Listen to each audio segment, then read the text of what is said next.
Você bateu o livro na cabeça? Nossa, doeu. Vamos ver se abriu o meu mindset. Tem que ser capa dura. Tem que ser capa dura para funcionar. Bom, nesse clima de amizade, de descontração, iniciamos mais um podcast aqui do Centro Malaquini Dias, o podcast focado na sua evolução. Estamos hoje trazendo a leitura de mais um livro nessa terceira temporada. Hoje o livro que nós vamos falar a respeito é o Mindset. E esse livro é super interessante, inclusive ele me ajudou muito numa das minhas palestras num festival internacional que eu participei em São Paulo. A minha palestra era exatamente o tema desse livro, Mindset. O livro da doutora Carol, ou Carol Dweck, tem como subtítulo Uma Nova Psicologia do Sucesso. Recomendo a leitura, sobre isso que nós vamos falar hoje. Então fica com a gente até o final desse episódio, que será apenas um verniz, apenas uma luz sobre todos os assuntos tão interessantes que esse livro traz, para te empolgar a estudar um pouco mais esse tema e principalmente para que você perceba se você é uma pessoa que tem um mindset fixo ou um mindset de crescimento em maior proporção, um que o outro. Para falar sobre esse livro, eu convoco a nossa banca. Cada um hoje está aí do seu escritório particular e em breve estaremos no nosso estúdio. Chamo primeiramente nosso queridíssimo Crica, o cara das reflexões. Vamos lá, Otávio. Fica com a gente e bora lá. Salve, galera! Boa tarde, meus queridos colegas de banca. Boa tarde, bom dia e boa noite para os ouvintes e telespectadores do YouTube. Fiquem conosco, que esse aqui é um livraço e vai dar boa aqui. Vamos bater um papo massa. Ótimo.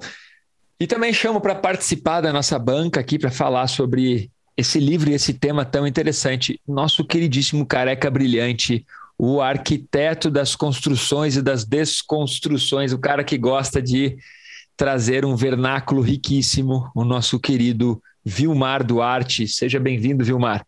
Valeu, estou aqui com um bloco e não um tijolo, aquele bloco da pirâmide, né, que tem lá toneladas, e você vai levar essa tijolada e vai aprender como podemos transformar o impossível em possível através desse mindset. Uau, como transformar o impossível em possível. Depois você me diz qual é o capítulo, qual é a página que isso está escrito. Eu fiquei impressionado também com essa... O Vilmar chegou chegando. O Vilmar chegou mostrando porque que ele é o cara que ajudou a construir as pirâmides, né? Você acha claro, que pouca coisa. O bloco aqui para provar, né? Depois você tem que me dizer qual é o creme à base de vitamina C, qual é o sérum que você anda passando na sua cutis aí, que ela tá tão intacta assim ainda. É a câmera. São os filtros, são os filtros. É um filtro. Os filtros, são os filtros.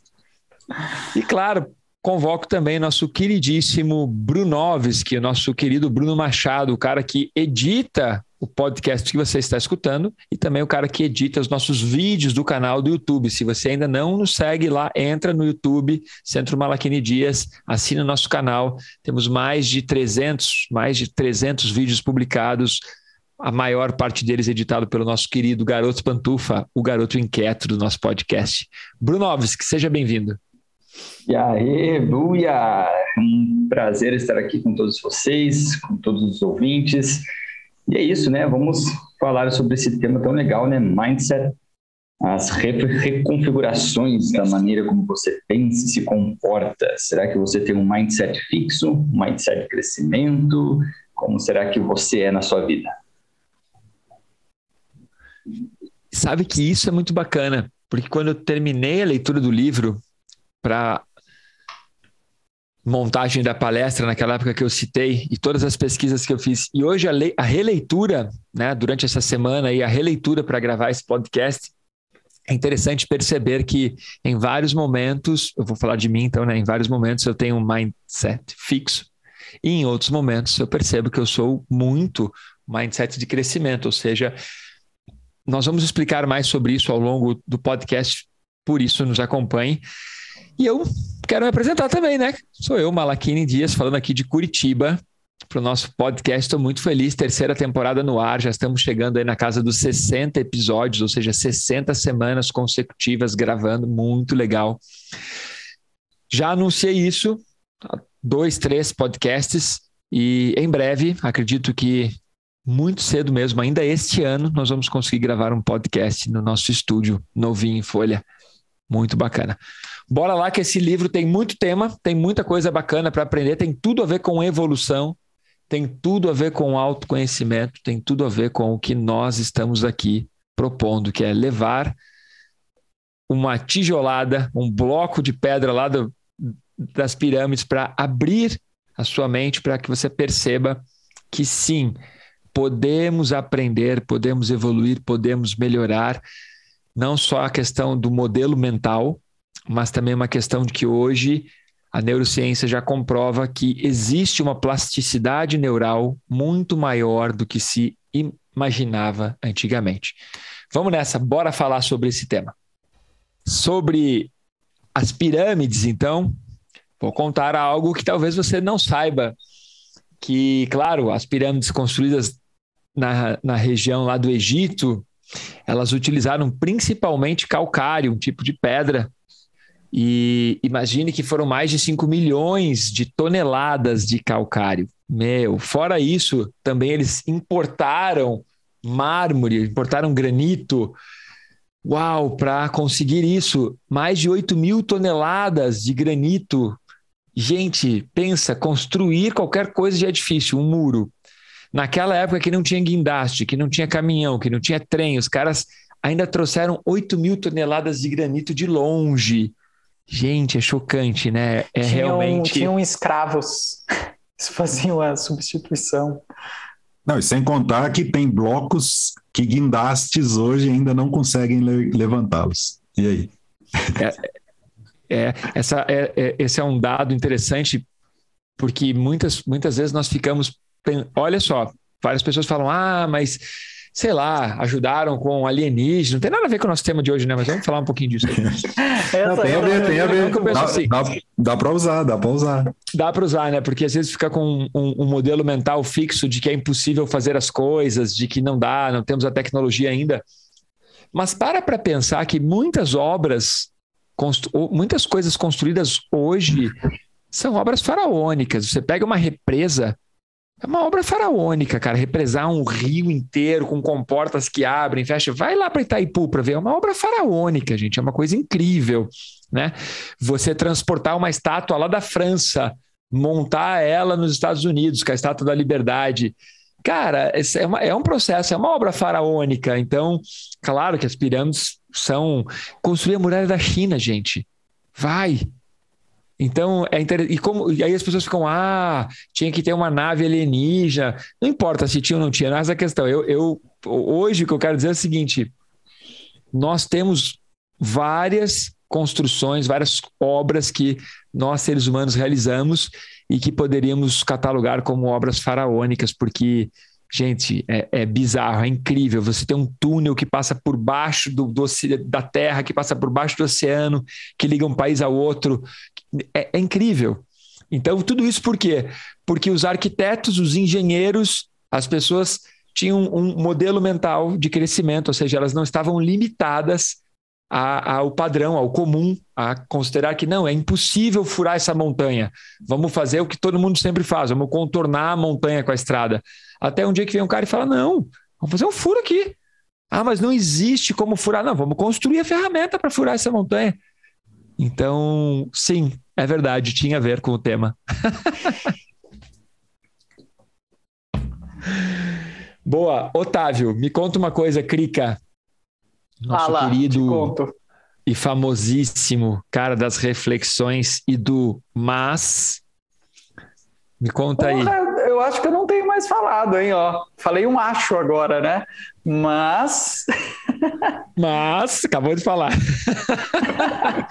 Zerou, contando de novo. Tá tão intrínseco que ele nem percebe mais.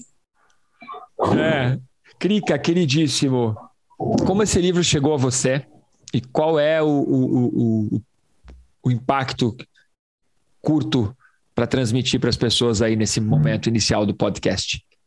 Este livro chegou até mim, a primeira vez que eu ouvi foi lá na escola, no Centro Malaquini Dias, aquela escola que tanto... Cara, esse lugar é foda, né? Desculpa aí meu francês, mas a grande parte dos livros que a gente fala aqui, nós acabamos falando, não, esse livro eu conheci pelo Malaquini, eu conheci lá na escola. Na verdade, tudo isso faz parte da nossa metodologia, né? A verdade é que o The Rose Method, ele é esse, como o Vilmar diria, arcabouço cultural.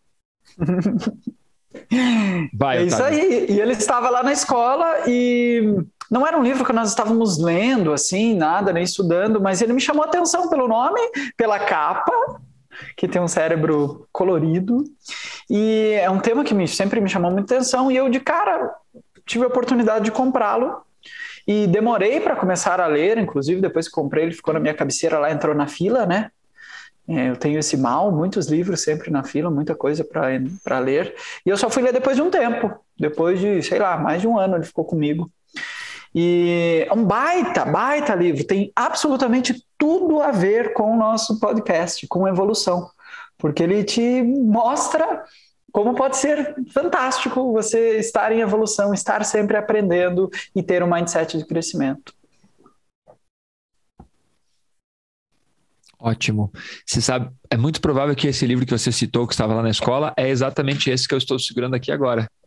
Porque eu usava esse livro naquela época em um curso que eu ministrava na escola, que era o Upgrade Yourself, mas também usava como base de muitas coisas que nós falamos a respeito de meditação, a respeito de uma brincadeira que eu sempre comento, que é a síndrome da Gabriela, né? Aquela música da Gabriela. Eu nasci assim, eu cresci assim, eu sou mesmo assim. Gabriela, super no ritmo, eu faço certinho, nas perceberam que eu sou um cantor incrível. Mas a síndrome da Gabriela tem a ver com esse livro, tem a ver com esse modelo mental fixo. Vilmes, nosso queridíssimo careca brilhante, e você, cara, qual foi a primeira vez que você leu esse livro, como esse livro chegou a você e o impacto que ele gerou? Eu acredito que você não foi no primeiro, no segundo curso nesse Upgrade Yourself, em 2017. Eu estava revendo algumas anotações e eu falei, caramba, eu tenho essa indicação de ler esse livro. Eu estava vendo essas anotações na semana passada e encontrei isso. Foi interessante. Então foi por você também. Veio através de você, de sua indicação. Uau! Na 4ª temporada... estamos começando a pensar na seleção dos livros. Nós vamos, de algum jeito, permitir que você que nos escuta indique algum livro que você gostaria. Então, se você já tem algum livro que você acha que tem tudo a ver com o nosso podcast, com esse processo de evolução, manda para nós, seja pelo direct do Malaquini Dias no Insta ou no próprio canal do YouTube, deixa lá os comentários. Pode mandar também para o Vilmar, para o Bruno, para o Otávio, uma indicação de um livro que você gostaria, que na 4ª temporada nós traremos 2 ou 3 livros indicados por vocês que nos escutam. Vamos lá, Brunovski. E você, cara? A banca acabou de me olhar e falou, vamos? Nem sabia disso. É verdade? Mas agora está gravado, registrado, agora é verdade. Brunovski, e você? Eu também conheci esse livro, foi lá num curso, quando eu estava começando a fazer o treinamento para formação profissional no The Rose Method. E eu lembro lá no curso em que tinha umas perguntas, eram 4 perguntas para definir se você tem mindset fixo ou mindset de crescimento. E aí eu estava lendo o livro, quando eu li aquelas perguntas, já na hora me lembrei lá daquele curso. Então faz alguns anos que eu comecei a conhecer esse livro. Também já tinha ouvido falar bastante dele em recomendações, em palestras, pela internet e afins. Mas a leitura dele realmente está ocorrendo agora, né? Agora que eu comecei a ler ele, o impacto parece que o Vilmar veio aqui e me deu uma tijolada. Esse que é o impacto. Que bacana. Bom, esse livro chegou às minhas mãos por acaso. Eu tenho um hábito muito legal que durante a pandemia a gente teve que abandonar um pouco, né? O hábito de ir em livrarias, comprar livros. Eu tenho um Kindle, eu amo meu Kindle, eu recomendo. Se você ainda não tem um Kindle, o Vilmar tem também, eu recomendo, porque o Kindle ele tem a facilidade de você ter muitos livros num único lugar. Quando você viaja, você pode levar e tudo. Mas eu adoro ir em livrarias e comprar livros que eu não estava pensando ou que eu não precisava. Ou que eu achava que não precisava. Essa é a grande sacada. E esse livro, quando eu comprei, ele estava naquela... Quando você entra nas livrarias, talvez quando você esteja escutando esse podcast já nem existam livrarias mais. Então imagine que você está entrando numa loja física, que existem seres humanos te atendendo e que existem prateleiras e prateleiras e prateleiras com livros. Só que não é uma biblioteca, são todos livros para vender. E aí, normalmente... Nas livrarias, eles separam por categorias e tem um lugar na livraria, que é o lugar de maior destaque da livraria, que eles colocam os livros mais vendidos do mês, do ano e assim por diante. E este livro, da doutora Carol Dweck, estava lá como um dos mais vendidos. Acho que estava como primeiro lugar dos livros mais vendidos, tal, a nova psicologia do sucesso. E sucesso, performance é um assunto que sempre me atraiu. E eu comprei o livro sem nenhuma indicação, sem nenhuma pretensão. Você vê como funciona esse lance das livrarias.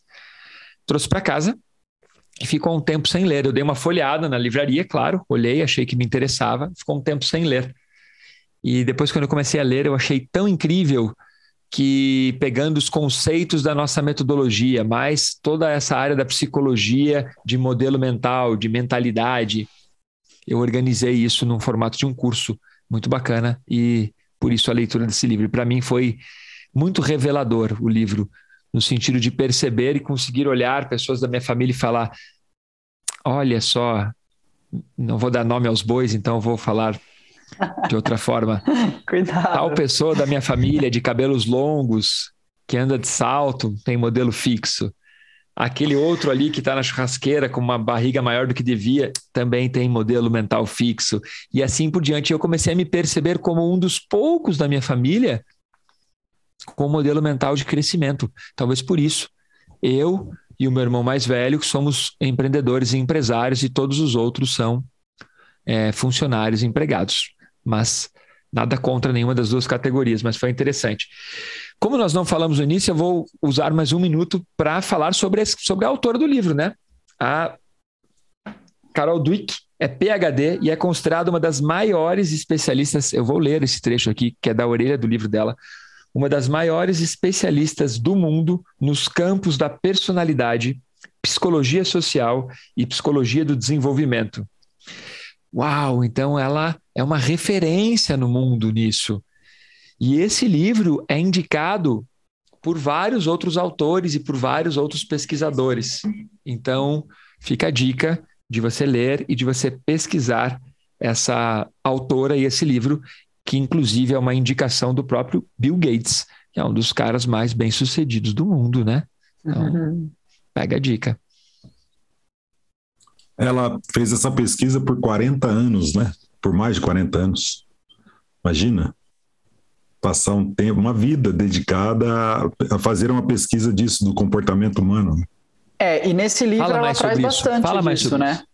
Ela comenta sobre, desculpa te cortar, Vilmos, mas tem vários trechos que ela cita as pesquisas dela, como fazia com crianças, fazia com adolescentes, fazia com adultos. Opa, eu ouvi minha voz aí em algum lugar ou não? Acho que não. Então eu só não sabia desse dado, 40 anos de pesquisa, mas uma vida dedicada, né? Exato, imagina ela acompanhando as crianças e vendo que, para comprovar, né, aquela criança que era burrinha na escola, mas que se esforçava, e chegando na adolescência, a criança se desenvolvendo muito bem, né? Nós vamos falar um pouco mais a respeito disso logo mais. Cara, é fantástico. Já vamos tocar a barca, vamos entrar já no assunto do livro. Imagine esse dado que o Vilmar trouxe. Foram 40 anos pesquisando mentalidade, modelo mental humano. E por meio de, para você pegar a ideia desse livro, Mindset ou Modelo Mental, ela, com 40 anos de pesquisa e mais todos os dados, outros autores, outros pesquisadores que ela leu e tudo mais, ela chegou e simplificou, dividindo em 2 principais grupos de modelo mental. O primeiro grupo ela chamou de modelo mental fixo. E o outro grupo de modelo mental de crescimento, ou seja, mindset fixo, mindset de crescimento. Qual é a diferença grande entre esses dois grupos? O primeiro grupo, o modelo mental fixo, significa que a pessoa ela tem uma mentalidade, um modelo mental em que ela acredita que ela já nasceu com uma cota de tudo aquilo que ela tem de habilidade física, emocional, mental, capacidade de ser inteligente ou não. E o outro modelo mental, o modelo mental de crescimento, não.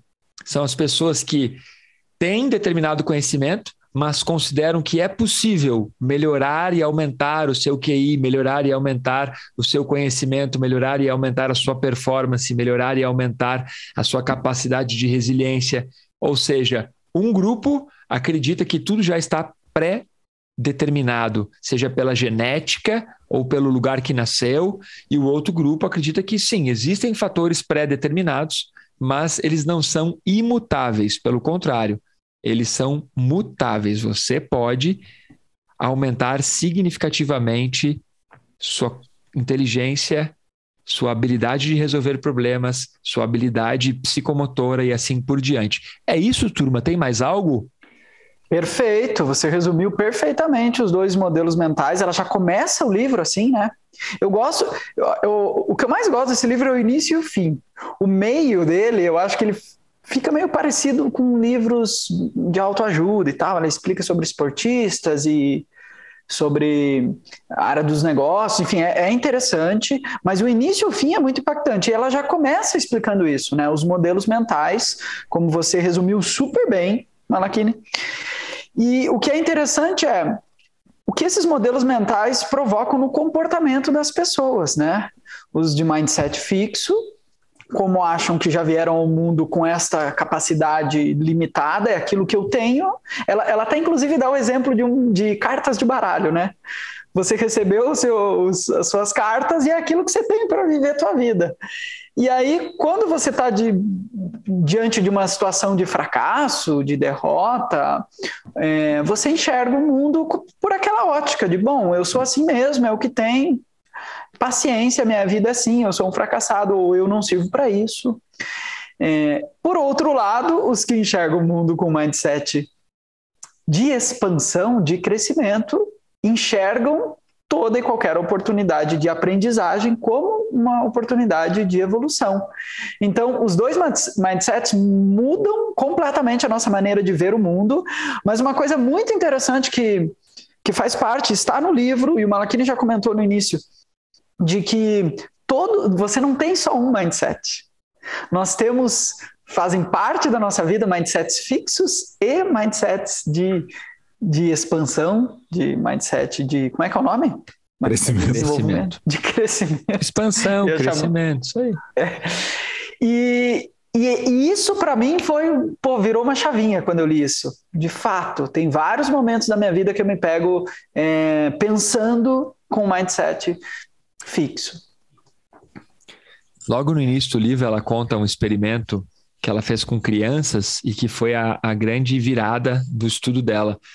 Ela percebeu que existiam crianças que, quando o desafio, o jogo, era muito difícil...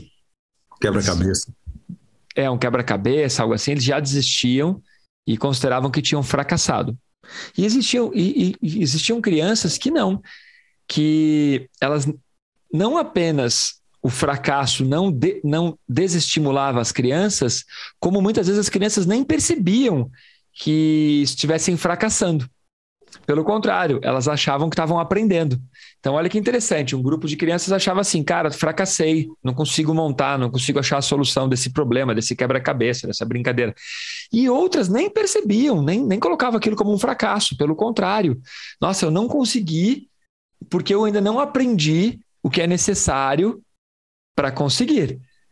E aí amanhã tentava de novo, e pronto. E nós, no videogame, eu me identifiquei muito quando eu li isso, porque quando eu era menor, eu jogava videogame. Na minha época, eu jogava Master System. Tinha um joguinho chamado Alex Kidd. E nesse joguinho do Master System, por que eu me identifiquei? Porque eu jogava até um ponto e chegava numa determinada fase que eu não conseguia passar de fase. Ou seja, eu tinha fracassado. Mas em vez de desistir, eu tentava jogar de novo, e tentava descobrir qual era o segredo, onde que tinha que pular, onde que tinha que apertar, o que tinha que fazer para passar de fase. E às vezes passava uma semana, sempre chegando na mesma fase e não passando. Aí, de repente, você descobria e passava de fase. E acontecia isso várias vezes ao longo das fases do jogo. Então, é isso. Na vida é assim, né, também, né? A vida de empreendedorismo, de empreendedor, é um pouco assim, né?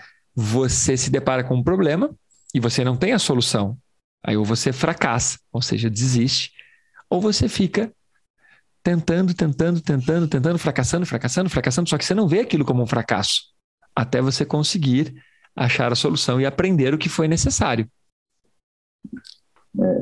Quando eu estava lendo, até fiz exatamente essa anotação aqui num parágrafo, em que ela cita, né, que todo fracasso ele é visto como um aprendizado, né? E isso a gente vê muito nas nossas vidas. Quando a gente é mais criança, é um pouco mais difícil da gente ver um fracasso. Ou ela desiste ou ela tenta de novo. Quando a gente vai amadurecendo, a gente começa a entender, puta, eu estou um fracassado, né? A gente vai amadurecendo a mente. E aí a gente tem que começar a fazer essa reconfiguração, né? Não, peraí. Como um videogame, né? Vim aqui, estou numa fase, tá difícil, tenho que levar isso como aprendizado para conseguir passar ela. E sempre entender que todo tipo de situação problemática, se ela vier como um aprendizado, aí você já está, né, migrando aí para um mindset de crescimento, né? Reconfigurando seus comportamentos para conseguir evoluir, conseguir crescer. Por conta desse experimento que ela fez com as crianças, eu fiz uma analogia que o mindset fixo seria como se fosse uma foto. A pessoa, ela fracassou mesmo, a pessoa não conseguiu o intento, ela não conseguiu o sucesso, mas naquele momento, é uma foto. O mindset de crescimento é como se fosse um filme, então é uma análise temporal de tudo que acontece na sua vida. E se você acredita que aquela foto é a verdade absoluta, você vai permanecer, teu filme não vai andar, você não vai crescer, não vai se desenvolver, você não vai aprender, você não vai adquirir uma nova habilidade. E ao ponto que, se você olha por esse prisma do filme, você não está lá ainda. É como o Malakini trouxe, né? A criança ainda não aprendeu aquela habilidade necessária para desenrolar o quebra-cabeças. Sabe uma parte que me chocou muito na leitura desse livro? Quando eu estava relendo aqui as minhas anotações, me chocou o fato... Bom, eu tenho filho, né? Meu filho agora já está com uma idade... Está com 18 anos, né? Depende da época que você está escutando o podcast. Mas eu passei muitos anos indo em reuniões do colégio do meu filho, reuniões com a diretora, reuniões com a professora, para falar sobre o desenvolvimento dele, a performance dele na escola, que ele não estava alcançando a média em uma matéria ou em outra, mas que em outra matéria ele era muito bom e assim por diante. E aí, numa época que eu estava lendo esse livro, todas essas conversas começaram a ficar muito sem sentido para mim. Você ter que colocar todos os alunos de uma sala, 40 alunos, que têm uma idade parecida, e querer que eles tenham a mesma velocidade de desenvolvimento. E querer julgar o quanto ele está indo bem naquela matéria pelo simples fato dele conseguir responder as perguntas da prova de um conteúdo limitado. E se ele não conseguiu responder, significa que ele foi mal na matéria, mas na verdade não, porque primeiro, se a pessoa é boa de memorização, não significa que ela aprendeu, significa que ela memorizou aquela informação, mas não que ela aprendeu o conceito. E aí nesse livro tem uma parte que ela cita sobre várias personalidades da história que eram medianos, ou seja, medíocres dentro da escola. Eu vou ler para vocês aqui para vocês entenderem. Olha só, ela coloca aqui: você sabia... Deixa eu puxar o microfone. Você sabia que Darwin, Tolstói foram considerados alunos medianos? Que Ben Hoogman, um dos maiores jogadores de golfe de todos os tempos, era completamente descoordenado e desajustado quando criança? Você sabia que Geraldine Padier, uma das maiores atrizes, foi aconselhada a abandonar a profissão por falta de talento? Uau!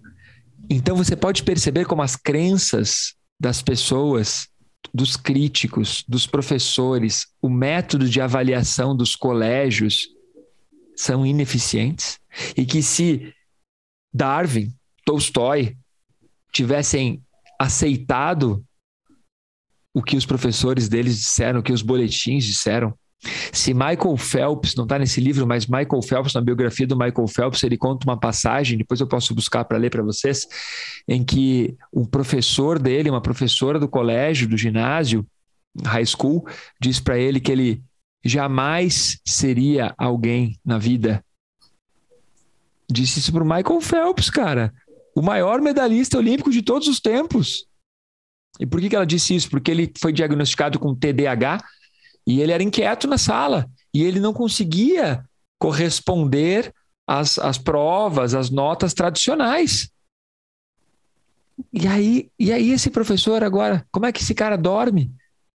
Olha que previsão errônea. E se o Michael Phelps tivesse aceitado isso, se a mãe do Michael Phelps tivesse aceitado isso?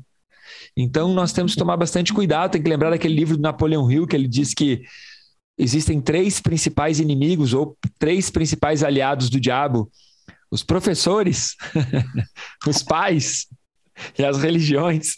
Então, cara, isso é bloquear. Vai, Otávio. Pode me cortar, vamos falando, vamos nessa. Eu não tô me segurando para não te cortar. Não, eu só queria comentar que o ensino do Michael Phelps, que deve ser um ensino da década de 80 ou 90, tô chutando por aí. E o ensino de hoje em dia mudou pouquíssima coisa. Então, meus filhos que estão na escola agora estão sendo analisados de uma maneira muito parecida com que o Michael Phelps foi analisado, uma maneira como eu fui analisado. E nesse livro do Mindset... Não, mas você, o professor estava certo, né? No seu caso, o professor acertou. No teu caso, a professora acertou, né? Nesse livro, ela comenta sobre o perigo, agora falando de pais, falamos de professores e falamos de pais. Religião não vou entrar aqui, mas no pais eu me preocupei muito, porque ela tem um capítulo inteiro falando só sobre pais e o perigo de se elogiar os filhos, principalmente se elogiar pelo viés errado, né? Por você elogiar o seu filho porque você... E todo pai faz isso, né? Todo pai elogia o filho porque você sinceramente acha que seu filho é talentoso. Você acha que seu filho é muito bom naquilo. E isso justamente cria um mindset fixo nele, quando na verdade você deve elogiá-lo pelo esforço, por ele estar aprendendo, por ele estar se dedicando, e não por ele estar indo bem, por ser talentoso. Não, eu acho que até pode elogiar, pelo que eu entendi dela também. O problema é julgar e criticar, né? Porque se o seu filho, você acha que ele é brilhante, e aí você elogia por isso. Elogiar. Não, então, vamos supor que se você tem um mindset fixo e você elogia por isso, e aí seu filho fracassa por qualquer motivo, tira uma nota mais baixa, aí você vai lá e joga um balde de água fria. Você continua elogiando pelo esforço que ele teve por tentar fazer. Aí sim, é show, né? Isso mesmo. Eu achei muito show isso. Vamos criar essa polêmica aí. Vamos criar essa polêmica aí. Fala, Bruno, depois eu entro na polêmica. Vai. Não, só queria entrar aqui, só para que do YouTube o pessoal vai ver. Mas eu justamente marquei aqui no livro justamente esse parágrafo que você estava falando agora. Olha, eu também tenho ele sublinhado. A importância desse parágrafo, né? De tão impactante que ele é. E você acha que você é meu mentorado por quê, cara? À toa, né? À toa. Você acha que é à toa? Você acha que é à toa? Eu também tenho. Olha que interessante. Por que eu quero essa polêmica? Bom, primeiro que educação de pais e filhos é uma coisa que não existe uma fórmula mágica, não existe uma fórmula que dê certo em 100% dos casos, né? Mas a maneira como eu compreendo a leitura desse livro, a maneira como eu trabalhei a educação do meu filho e várias pesquisas realizadas por profissionais de psicologia, de alto desempenho, de felicidade, inclusive livros que nós já falamos aqui, O Jeito Harvard de Ser Feliz, Rápido Devagar, todos eles demonstraram que você não estraga seu filho elogiando demais e você também não corrige batendo demais, não é isso, tem um meio termo. Porém, existia um livro chamado A Teoria das 10.000 Horas, uma teoria que ficou super famosa, badalada, de que para você ser muito bom em algo, você precisaria de 10.000 horas praticando aquilo. Se você tivesse talento e ainda praticasse 10.000 horas, então, uau, né? Ok. Porém, no livro do Mihaly, que o Vilmar me trouxe a informação esses dias de que faleceu recentemente, então fica aqui o nosso agradecimento por toda a pesquisa, por todos os estudos que o Mihaly realizou dentro da área da psicologia humana, do autoconhecimento, da meditação, do alto desempenho humano. Bom, o Mihaly, nessa pesquisa, eles descobriram várias teorias, mas uma das teorias mais aceitas é que eles estavam procurando talentos, crianças com talentos. E eles foram pesquisando todas as crianças que tinham algum tipo de talento, ou seja, de bom resultado nas artes, como piano, violino, basquete, futebol. E eles iam estudando a origem dessas crianças, e a educação, qual colégio estudou, o que tinha por trás de um talento, além de 10.000 horas de treinamento. E eles descobriram algo. Por que eu estou entrando nesse assunto? Para pegar um pouquinho na ferida de Aquiles ali do Otávio. Eles descobriram o seguinte, abre aspas, estávamos procurando crianças extraordinárias e encontramos condições extraordinárias, fecha aspas. E aí ele explica isso dizendo que por trás da maior parte dos grandes talentos que eles encontraram, o que eles encontraram junto? Pessoas que motivavam. Não necessariamente os pais, amigos, parentes próximos, primos e às vezes os pais que motivavam. Não é elogiar, é motivar. Quando a criança está querendo desistir, tem alguém motivando para ela continuar, de vez em quando elogiando. E é interessantíssimo, porque isso é um dado de uma pesquisa científica na área da psicologia. Chocante, estávamos atrás de crianças extraordinárias e encontramos condições extraordinárias. Não quer dizer que eles tinham a melhor universidade, o melhor treinamento, o melhor skate, o melhor violino, não. Mas tinha alguém por trás que quando a criança chegava em casa com calo nas mãos, ou chorando, ou com dor, ou dizendo que não conseguiu, essa pessoa, em vez de elogiar apenas, ela motivava a continuar, motivava a seguir em frente. E aí usava esse modelo, só para concluir aqui, e aí usava esse modelo que a doutora Carol Dweck colocou no livro, que é um modelo de calma, você está melhorando, você vai melhorar, você vai aprender. Mas é muito interessante isso para quem é pai, para quem é mãe, para quem está nesse momento de educar alguém, de que sim, tem que trabalhar um metiolate que arde, mas tem que entender que não é nem bronca, nem elogio, é construir a motivação, mostrar para a pessoa que ela pode aprender. Elogiar do jeito certo. Eu não falei que está errado elogiar, eu falei que está errado elogiar do jeito que no livro ela consta. Não, tá gravado, lascou. Tá gravado. Tá gravado. Você elogiar um talento do seu filho, completamente errado. Segundo ela, né? E eu concordo com ela, porque você rotula ela como uma pessoa talentosa. Quando ela tiver um fracasso, ela pensa, caramba, não sou. Assim como você rotular o seu filho também, esse vai ser o engenheiro, esse é o artista, esse daqui é o pensador. Também é errado. Então, o papel dos pais é elogiar, porque o elogio vem a motivação. Com certeza, essas pessoas aí do livro do Mihaly tiveram muita motivação através de elogios. Mas o elogio pelo esforço. O que você aprendeu hoje? Tá, você tirou uma nota baixa, mas o que você se esforçou? O que você aprendeu? Tem algo de bom aí nessa nota baixa. Você estudou. O que você vai fazer com essa nota baixa? Então, os pais escorregam muito em elogiar talento, porque todo pai acha os filhos talentosos. E aí a gente, sem querer, cria esses mindsets, porque todos nós temos um pouquinho de mindset fixo dentro de nós. Tem uma história, e aí vocês me corrijam se eu estiver falando o personagem errado, que, se eu não me engano, é a história de Einstein, quando criança. Ele foi para a escola e voltou com uma cartinha, e na carta estava escrita que o diretor não queria mais o Einstein na escola dele. A mãe dele recebe a cartinha, o Einstein não viu, e ela leu a carta porque lá falando que ele também não tinha as aptidões necessárias para estudar naquele colégio. Ele era muito burro.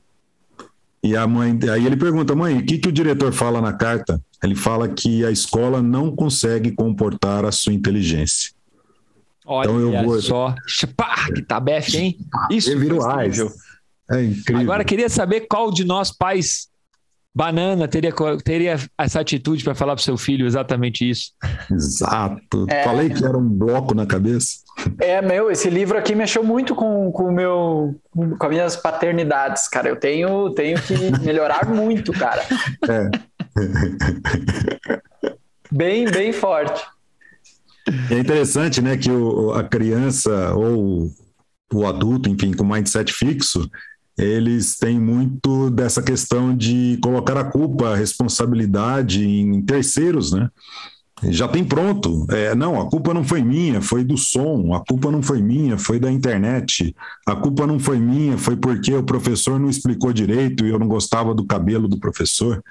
E assim vai. As pessoas querem terceirizar a culpa e a responsabilidade é toda dela. E quando ela entende isso, ela começa a passar ali do limite para o mindset de crescimento, né? Eu acho muito legal isso. Quero aproveitar o gancho do Vilmos, que ele estava falando sobre o mindset de crescimento, e eu fiz aqui uma anotação na parte do livro em que está num, não é bem um subtítulo aqui, mas está mais ilustrado aqui a palavra desenvolvimento, e logo abaixo tem um parágrafo em que fala bem assim: no mindset de crescimento, as pessoas não apenas buscam o desafio, mas prosperam com ele. Quanto maior o desafio, mais elas se desenvolvem.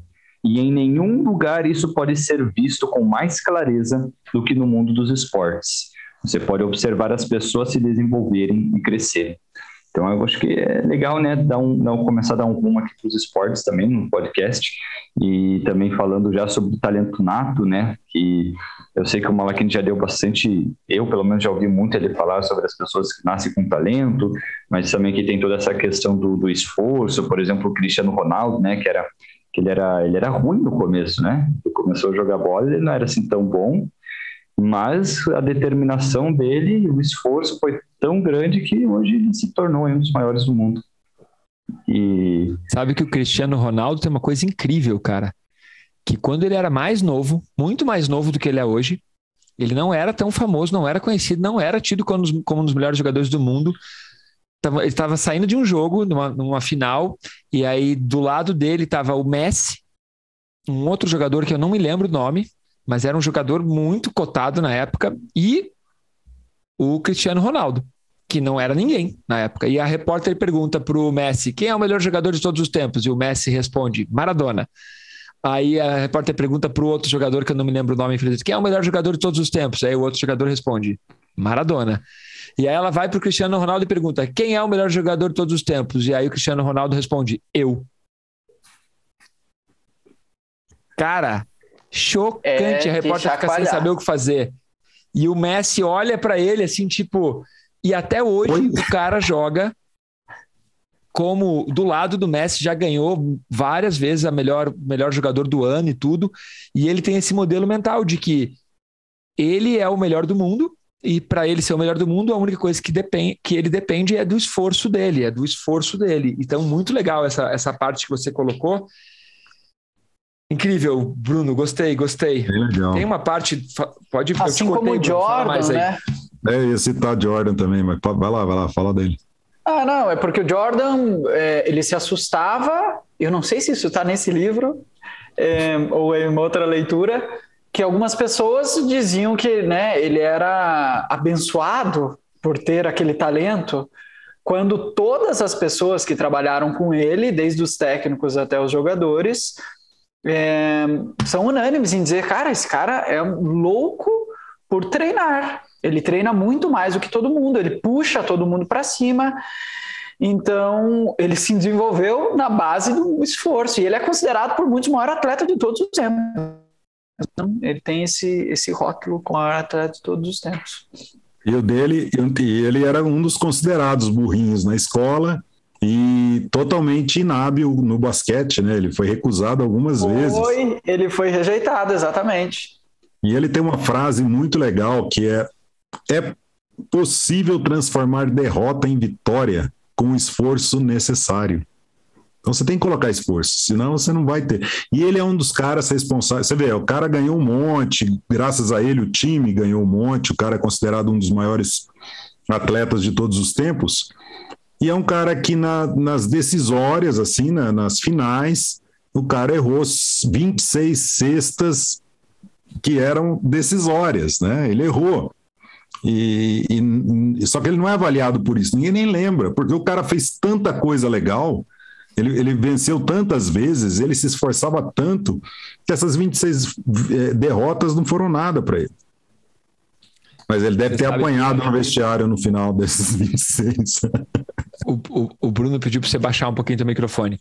O Jordan tem uma história muito legal que ele diz assim, que ele errou muito mais vezes arremessos decisivos do que acertou. Mas nem por isso, quando a bola caía na mão dele, na hora de um arremesso decisivo, ele não arremessava, ele tentava, né? Isso aí, muito bacana.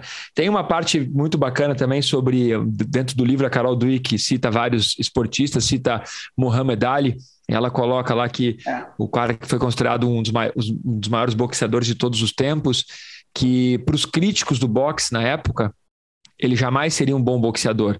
Os caras tinham algo que eles chamavam de a fita métrica do boxe, que eles mediam a estatura, a altura, a largura do braço, a envergadura, e aí aquilo determinava se o cara ia ser um bom boxeador ou não. E todos diziam que, além dele não ter as medidas certas do boxe, ele tinha uma movimentação toda desajeitada. E o cara foi, quem foi, né? Muhammad Ali. Uau, esse cara... E esse cara é incrível, tem que falar dele na história aqui. Não conta no livro isso, mas, pô, eu adoro esportes, né? E vocês sabem que ele ganhou os títulos mundiais e o governo americano tirou dele, porque ele não quis ir lutar a guerra do Vietnã. É verdade. Aí ele ficou preso. O maior boxeador, o cara que era campeão mundial, ficou preso, porque ele dizia, eu não vou lutar uma guerra que não é minha, eu não vou matar pessoas que eu não conheço, elas não fizeram nada para mim. E aí isso foi uma afronta. Foi uma afronta. E aí o que o governo americano na época fez? Prendeu ele e tirou todos os títulos dele. E ele ficou preso. E ele se converteu a uma outra religião. Alguns dizem que foi para ter uma desculpa para não ir para a guerra, mas ele dizia que não, ele dizia que realmente era aquilo que ele pensava. E ele é o único boxeador da história, se eu não me engano, a recuperar os títulos depois. E ainda ganhou uma honraria do boxe que nunca deram para quem não estava mais lutando boxe, assim. E o cara, para você perceber, ele era um cara de mindset de crescimento, porque ele se via que ele poderia ser melhor, que ele poderia treinar, que era um paradigma, ele não estava preso no paradigma da época. Incrível. Louco, né? Incrível. Eu trouxe uma frase aqui, eu queria ver se vocês sabem, vocês que são especialistas em esportes. Quem poderia se você queria, a gente não precisa ver, então. Não, eu vou trazer uma frase, eu quero ver se vocês... Tá certíssimo. Eu vou trazer uma frase aqui para vocês, eu quero ver se vocês sabem dizer de quem é. Ai. Eu não tenho ídolos. Eu tenho admiração por trabalho, dedicação e competência. Oscar. É para nós respondermos ou para os nossos ouvintes? Para vocês. Os ouvintes não vão responder agora. Vamos deixar a turma tentar aí. Não sei. Eu já chutei. É contemporâneo desse chute aí do Otávio. Contemporâneo, célebre esportista. Para mim, essa frase é de um cara que eu tenho livro aqui em casa. É bem possível. Ayrton Senna. Aí. É? Ayrton Senna. Alô! Eu não tenho ídolos, eu tenho admiração por trabalho, dedicação e competência. Tem tudo a ver com mindset de crescimento, né? Imagina, você pode perder se tentar, mas também poderá ganhar tentando. Você não tem o que perder se você não tentar.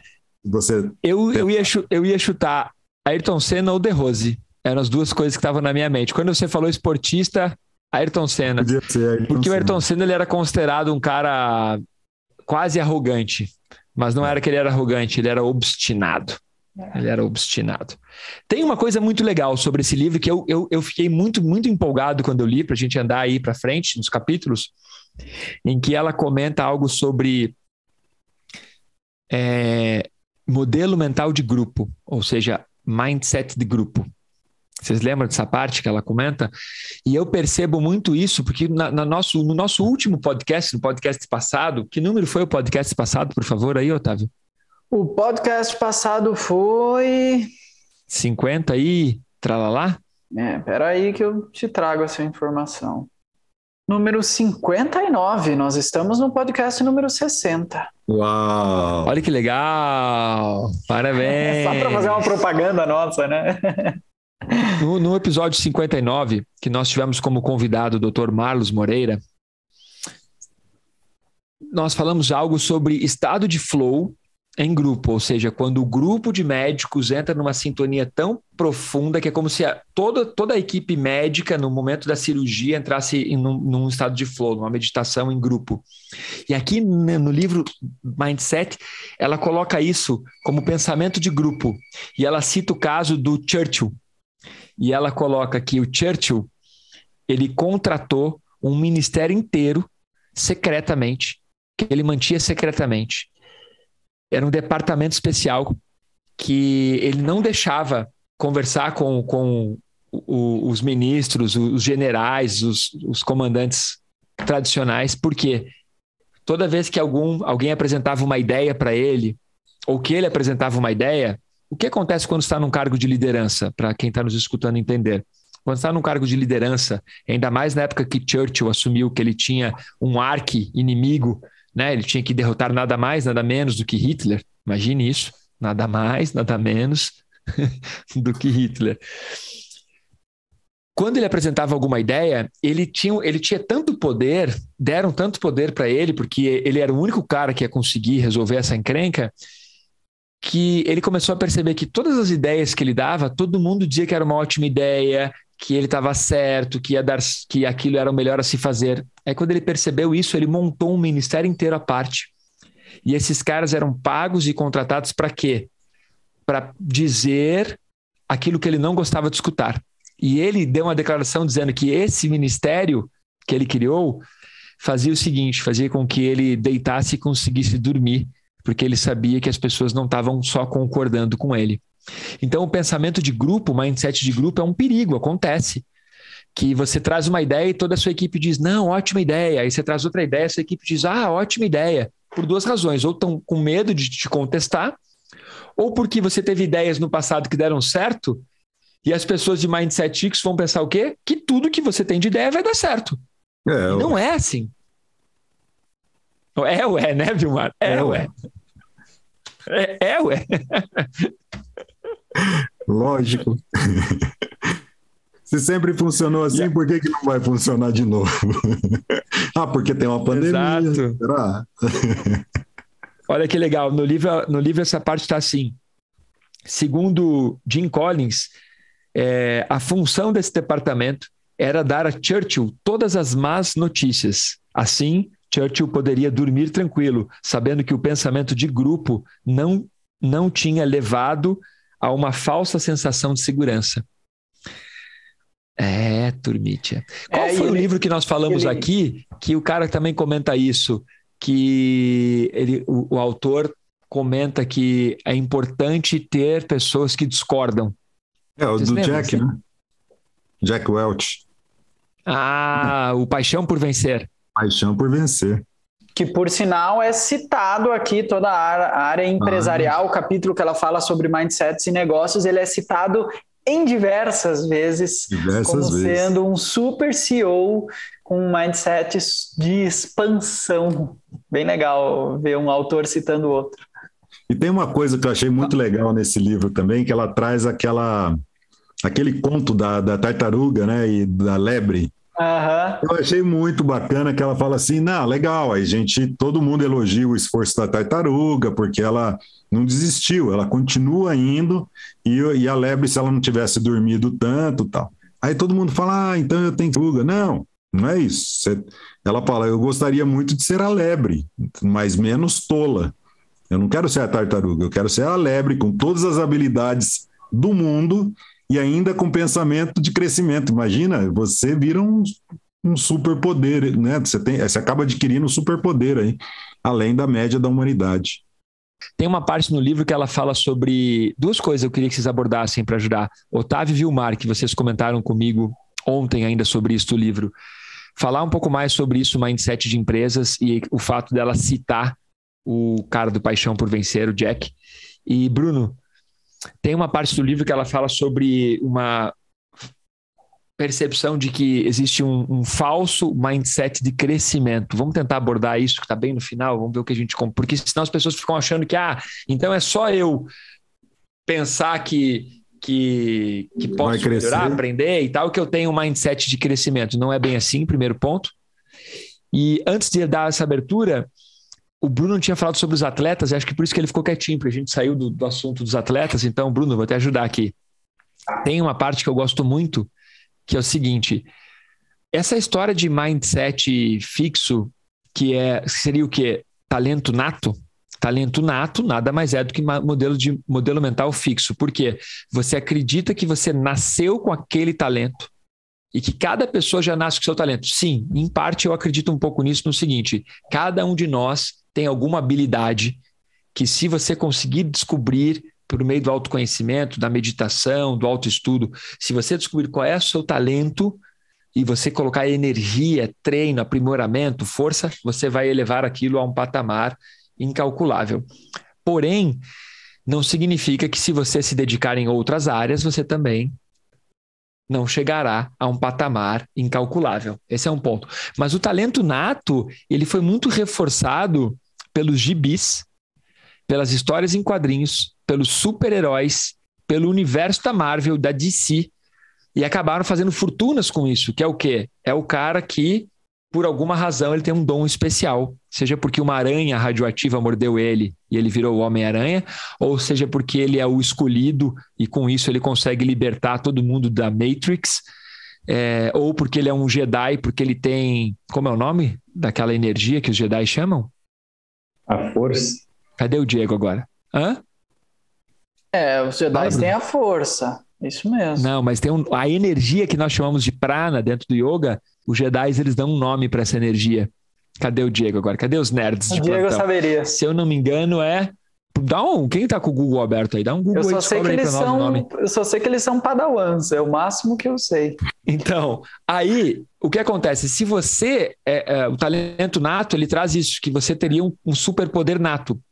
E ao mesmo tempo que isso é muito legal, isso também serve para nos prender como ovelhas num rebanho. Por quê? Significa o quê? Eu não nasci com um talento nato, então eu nunca vou ser um medalhista olímpico. Eu não nasci com um vernáculo refinado, então eu nunca vou ser um escritor de best-seller. E assim por diante. Isso vai nos prendendo num rebanho. E eu sublinhei essa parte do talento nato aqui no livro, por quê? Porque as pessoas, por essa cultura da Marvel, da DC, essa cultura do George Lucas, do Neil, elas nos dão uma seguinte sensação de que, como eu não sou um super-herói, como eu não nasci com um talento nato, eu não preciso me esforçar para tanto. É como se tirasse um peso dos meus ombros, dizendo assim, porque se você falar assim, cara, qualquer um pode ser Usain Bolt, qualquer um pode ser Michael Phelps, desde que esteja disposto a pagar o preço que eles pagaram.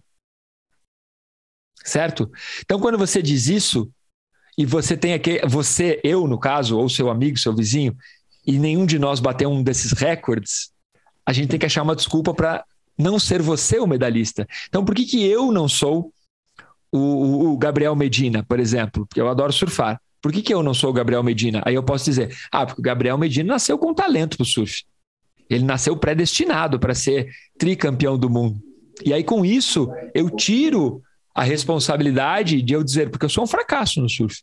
Porque eu não treinei o quanto eu precisava, eu não me dediquei o quanto eu precisava, eu não fiz o esforço que precisava e eu não sou. Pronto.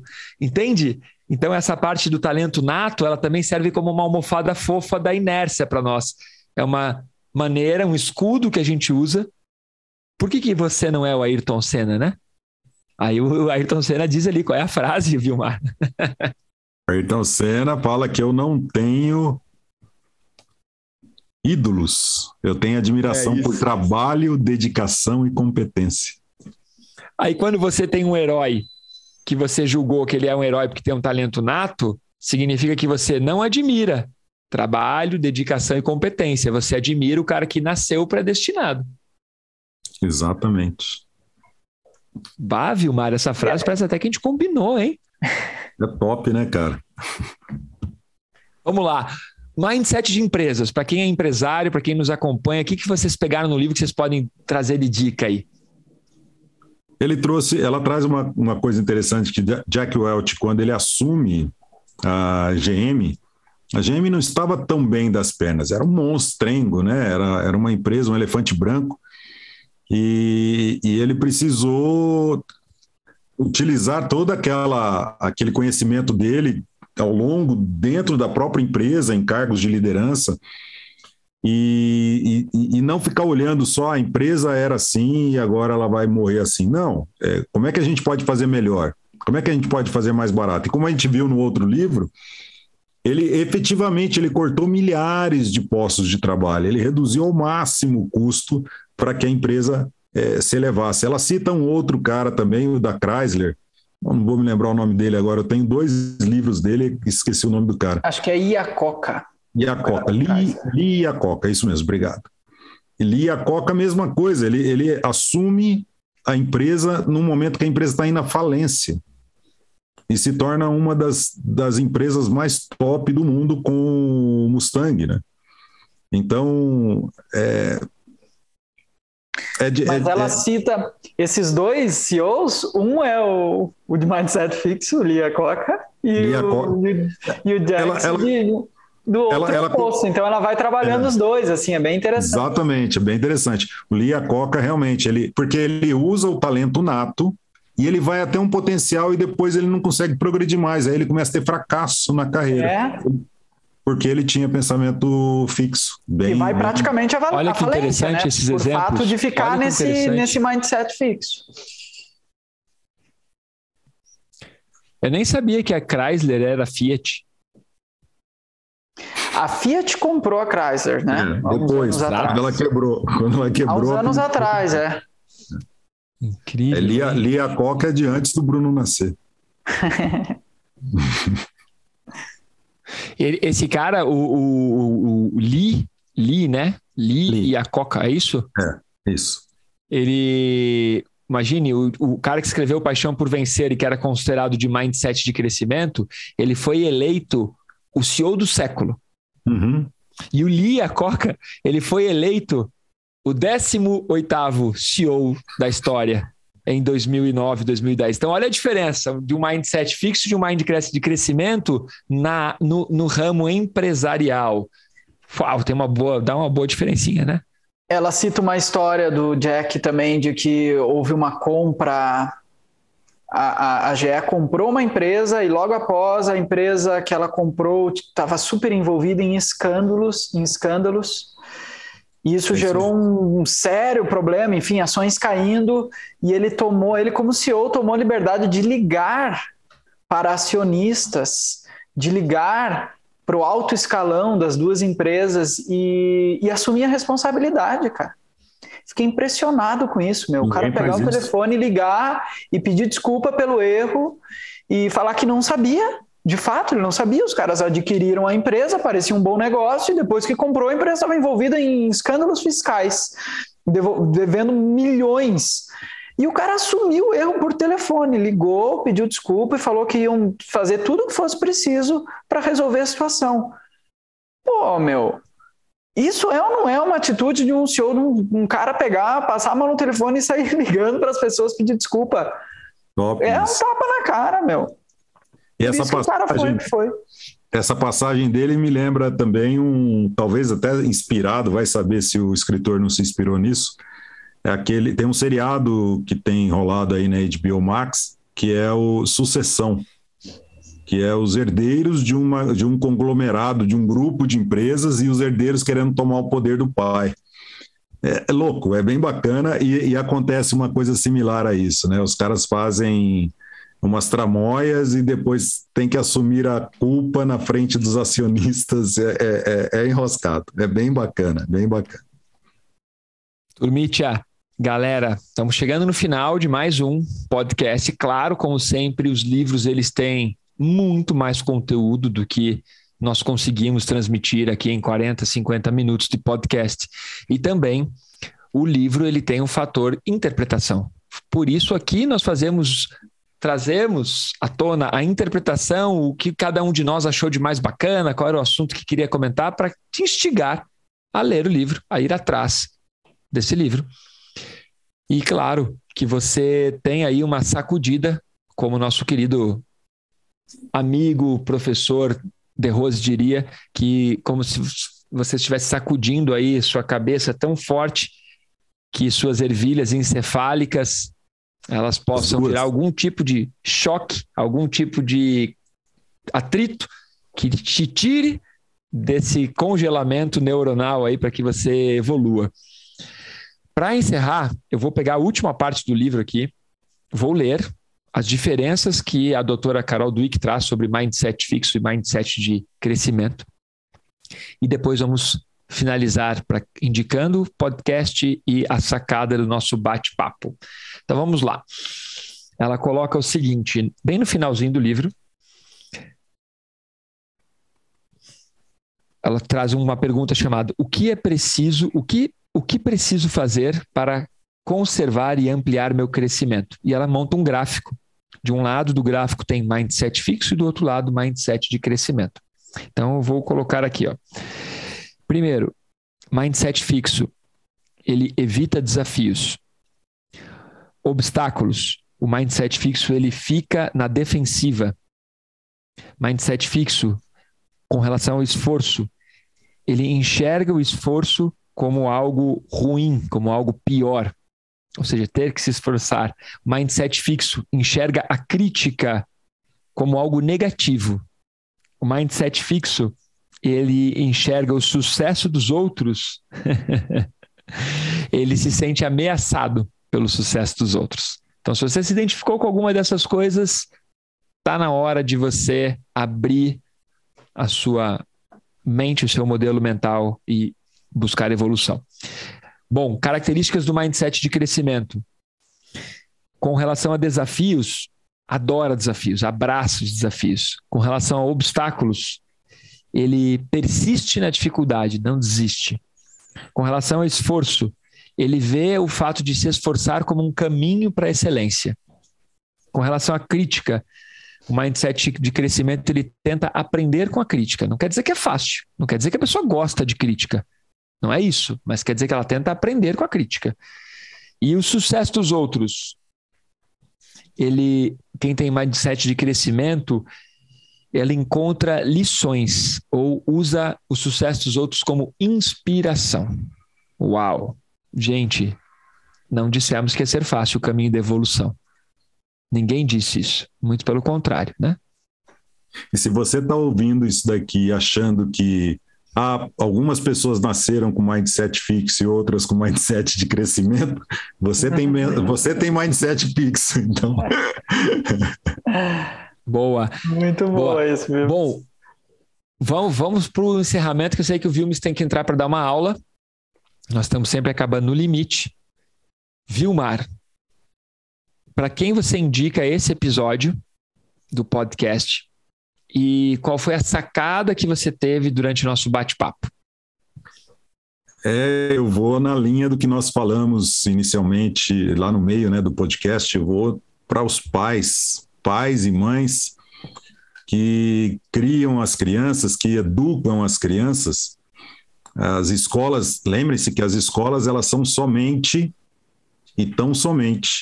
sistemas de ensino, não de educação, e não terceirize então a educação do seu filho, assuma a responsabilidade e desenvolva aí esse hábito, né, pelo mindset de crescimento, ajudando o seu filho a ter esse tipo de mindset.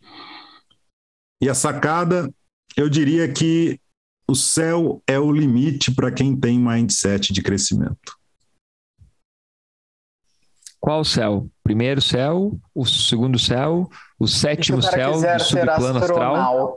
O céu que ele quiser. O céu que ele quiser vai ser o limite que ele determinar. Você sabe que dentro das filosofias iniciáticas, o auge é o sétimo céu. Sétimo céu, exato. Sétimo céu do plano astral.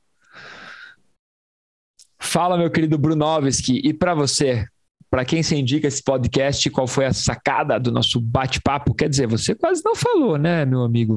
Você tá chateado que o motor da moto deu problema, né? Tô sabendo. Tá desanimado, né? Fala, Brunovski. Eu vou indicar novamente para os atletas. Na verdade, novamente não, né? Nos podcasts passados não foi para os atletas. Mas porque, bem, gosto muito, né, desse ramo. E a sacada, até um trecho aqui que eu deixei evidente aqui para mim, achei que bem interessante. Tem uma parte que fala o que é sucesso. E daí a primeira parte fala assim: para os mindset e crescimento, sucesso significa fazer o melhor possível, aprender e se aperfeiçoar. E isso é exatamente o que encontramos nos campeões. Então, esse é um insight que eu deixo aí para todo mundo. Que legal. Sabe que o Sérgio Cortella, obrigado, Vilmar, mais uma vez vou usar a referência dele aqui. O Vilmar que me corrigiu um dia que eu falei o nome dele errado. Ele tem algo muito bacana que ele diz assim, o Cortella diz assim: você tem que fazer o melhor possível. Não tem que ser o melhor, mas você tem que fazer o melhor possível com aquilo que você tem disponível naquele momento. E aí, no dia seguinte, fazer o melhor possível com aquilo que você tem disponível naquele momento. E assim, cada vez, você vai melhorando. E quando você tiver recursos melhores, você fará melhor ainda. Gostei, Bruno, dessa tua participação final aí. Foi bacana. Otávio, querido, e para você, para quem você indica e qual foi a sacada? A indicação é para todo mundo que quer ter mais sucesso. Simples. Quer ter mais sucesso na vida em qualquer parâmetro, você precisa ler esse livro. A sacada. Também é um trecho do livro que eu tenho anotado aqui.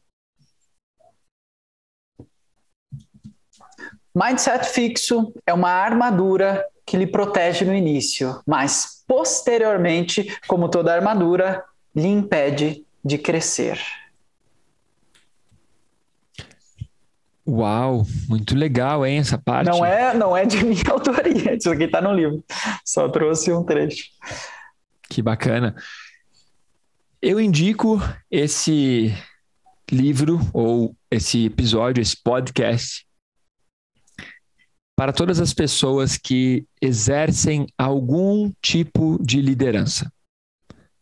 Mães, pais, professores e assim por diante. Se você exerce algum tipo de liderança, seja no seu condomínio, na sua família, vale muito a pena para você identificar qual é o seu modelo mental, mas para você identificar o modelo mental das pessoas que você está auxiliando ou liderando, porque isso vai ajudar muito no processo.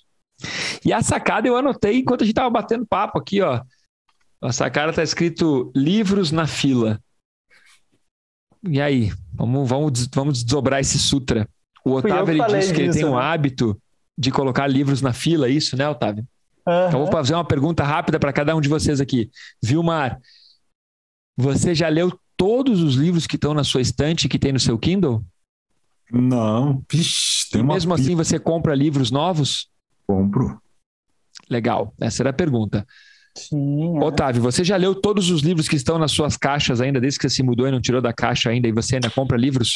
Sim, obviamente. E você se sente mal com isso, por não ter lido os livros? Não, nem um pouco. Ok. Viu, Bruno? E você? Sim, continuo comprando livros novos, sim, mas não li não todos. Mas você já leu todos os livros que você tem e que você comprou? Não. Não li não. Por que essa pergunta? Porque a minha sacada, na hora que o Otávio disse isso, me conectou com uma meditação recente.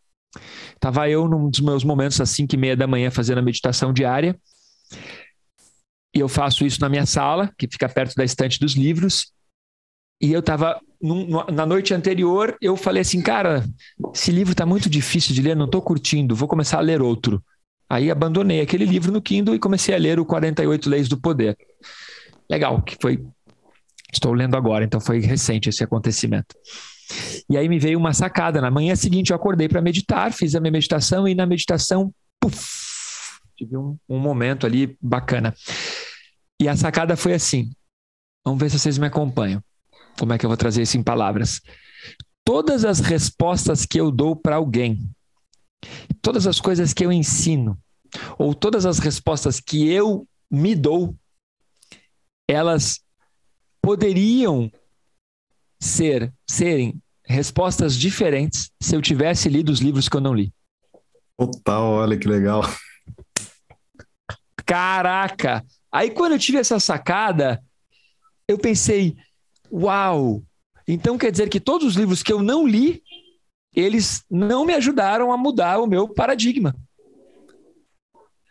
Isso me libertou. Não me aprisionou, me libertou no sentido de, cara, então não faz mal que eu tenha um monte de livro que eu ainda não li, eu posso comprar vários livros que eu ainda não li, porque eles vão ficar ali me lembrando dessa meditação, eles vão ficar olhando para mim assim e vão dizer assim, sabe aquela resposta? Sabe aquele comentário que você fez no podcast? Ele não tinha as informações que eu tenho. Desculpa o meu francês agora, você é um bosta, você ainda não me leu. E aí vem a música do Tim Maia, né? Leia o livro. Leia o livro. Tomara que o Bruno ache essa música para colocar. Falou, viu, Leia o livro. Já coloquei num podcast anterior.